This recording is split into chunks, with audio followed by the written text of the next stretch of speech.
Selesainya fase puncak haji menandai akan dimulainya proses pemulangan jemaah haji dari Mekah menuju Jeddah yang akan terbang ke tanah air. Salah satunya kloter pertama jemaah haji asal Sumsel yang akan pulang pada 13 September 2017. Untuk menyambut kloter pertama jemaah haji Sumsel ini, berbagai persiapan telah dilakukan pengelola asrama haji. Pada saat kedatangan dari Bandara Sultan Mahmud Badarudin II Palembang, jemaah haji akan langsung dibawa ke asrama haji untuk dilakukan pengecekan kesehatan secara menyeluruh. Selain itu, pihak asrama haji juga telah menyiapkan 250 kamar untuk jemaah haji beristirahat sejenak ataupun menginap sebelum pulang ke rumah. Jadi seluruhnya sudah kita siapkan ada sekitar 250 kamar ya.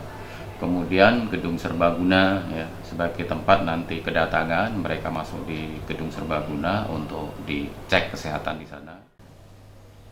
Sebanyak 450 orang jemaah haji Sumsel kloter pertama akan tiba di Bandara Sultan Mahmud Badarudin II Palembang pada 13 September mendatang. Sementara untuk kloter terakhir akan tiba di Palembang pada 1 Oktober 2017.